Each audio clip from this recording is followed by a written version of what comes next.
people need to talk to each other. They don't. What do you do about apathy? You don't overcome apathy by telling people to show up and be proactive. If someone's depressed, you have a need to go to them and gradually try to bring them back from that depression to become members of the community. So one thought for an association would be to use some of those resources to contact the silent ones, to let them know what is going on and that they're not alone, and to then work with them to bring them slowly into the fold and focus their energy like we need to focus our energy on solutions. Let that anger build. Let the engine build steam, because all that steam is going to move the mountain eventually. And that's what I feel very strongly that Gary and you folks are doing the right thing. But you got to keep doing it, and remember that you're neighbors. You like each other, you love each other, you can live together in a community, but you got a common problem you got to solve.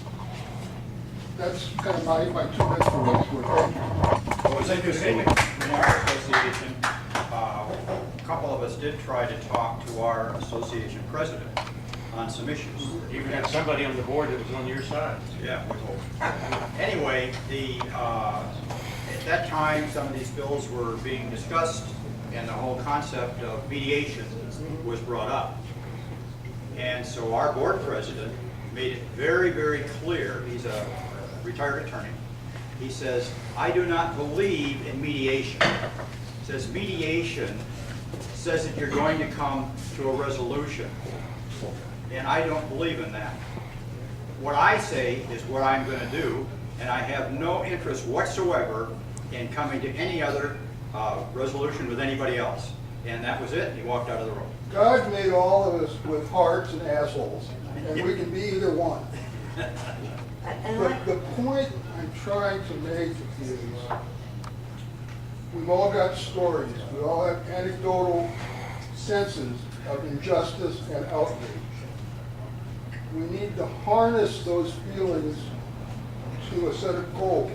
Those goals initially may be rather small, rather finite, but in laying a foundation you build on, then you begin to create the battlements that will last you through the long run.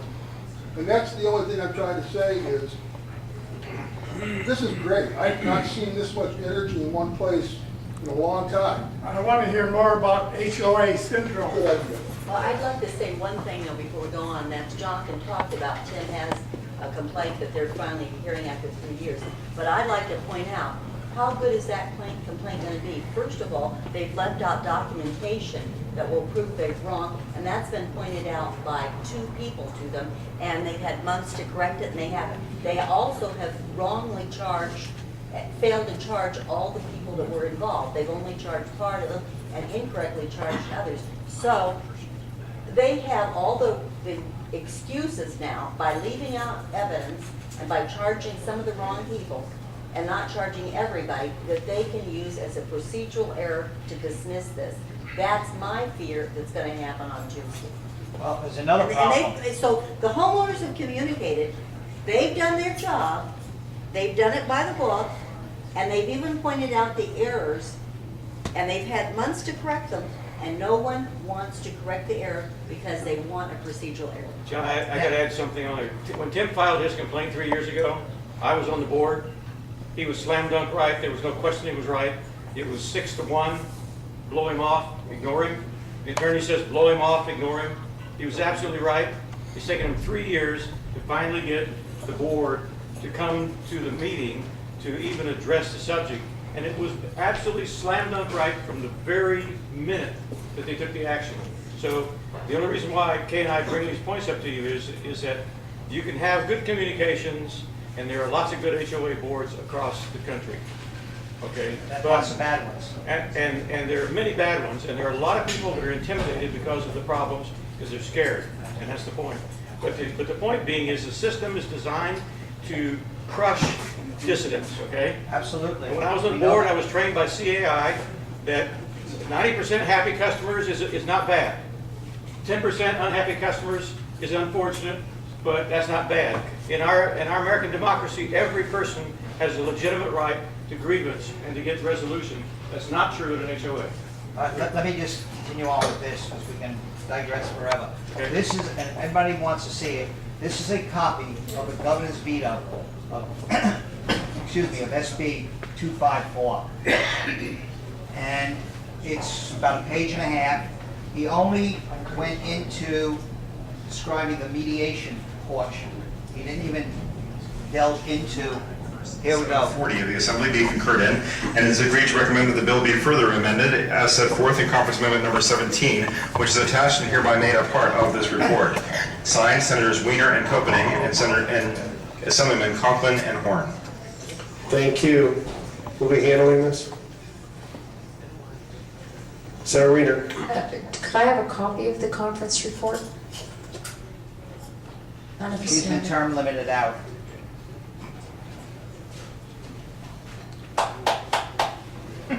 And she's my senator. Well, you've got a chance to replace her, Jonathan. She was very polite to us, I'll give her that. Why did you say 402, Jonathan? That was Senate Bill 402. What they did was they pulled the P in the pot. They couldn't get 174 approved. So that morning,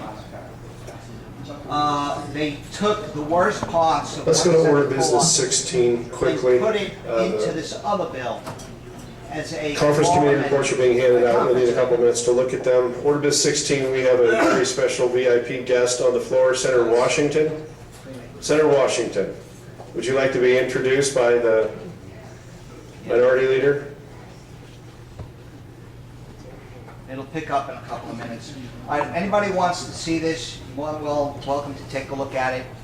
This I want to get framed. This was gold. All right, next item.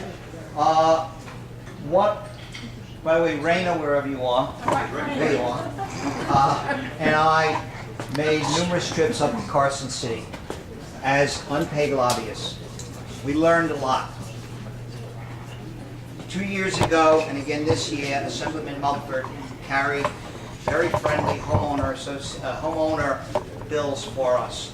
He got slammed and got his head cut off 2 years ago with Assembly Bill 350.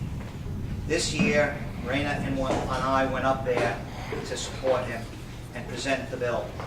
It was quite lengthy. It was about 38, 40 pages long.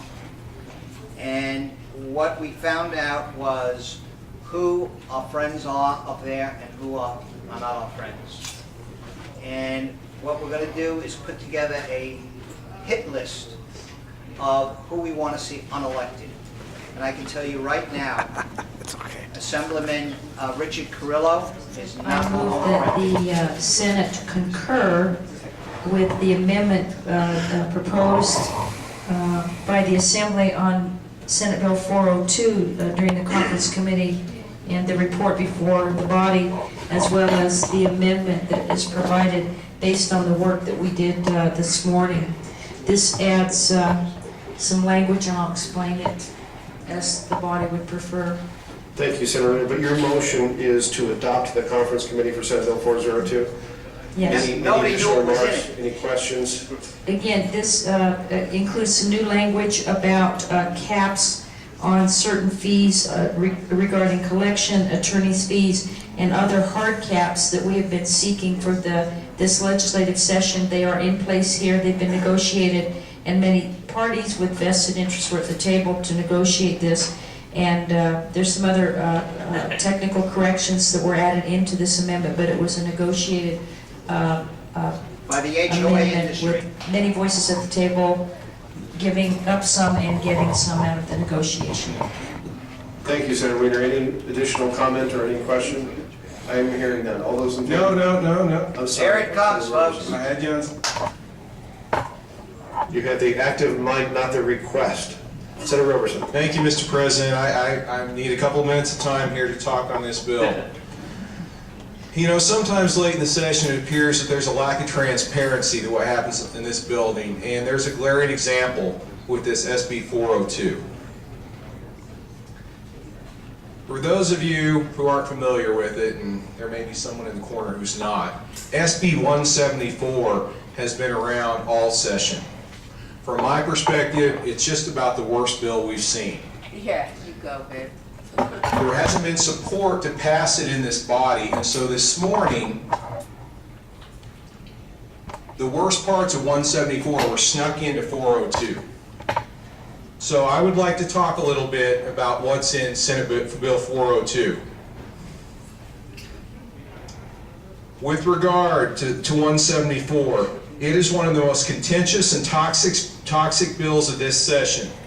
Proponents and authors of this bill are HOA collection agencies and management companies, not consumers. We've been told that this is a compromise measure. It is not. It is the wish list of HOA management companies and collectors.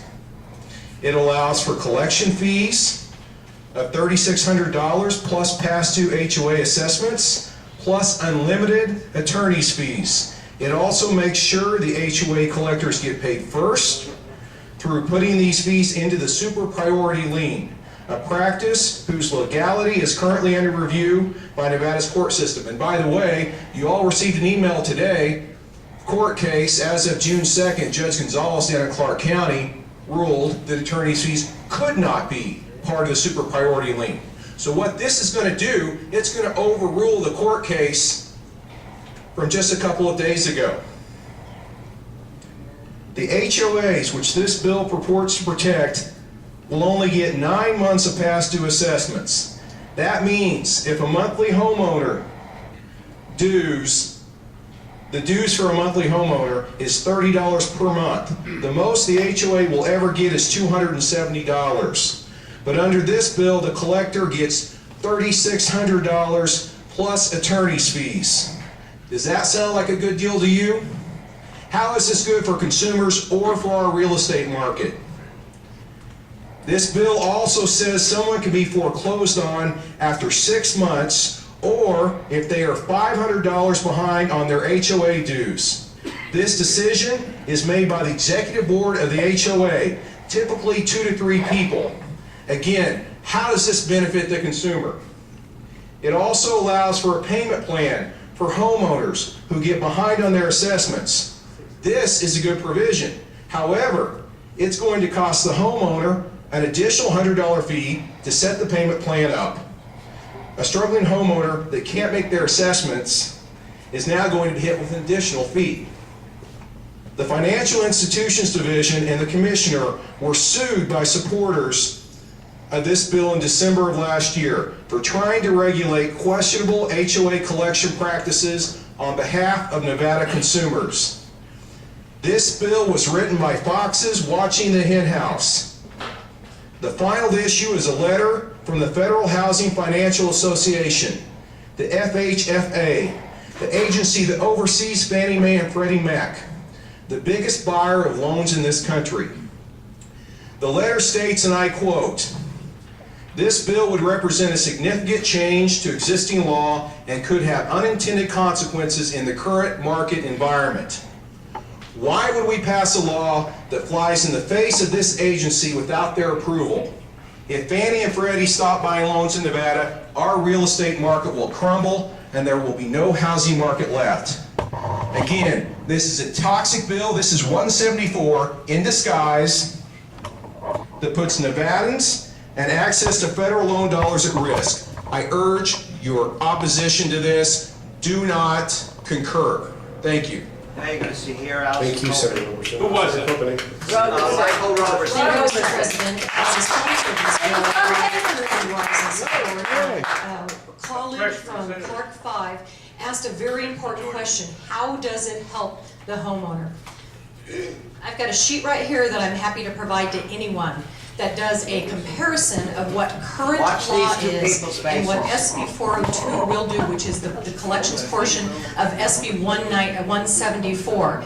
All of you know that there have been egregious fees that have been charged by collection companies. A year and a half ago, I set out to change this, to develop a collections policy.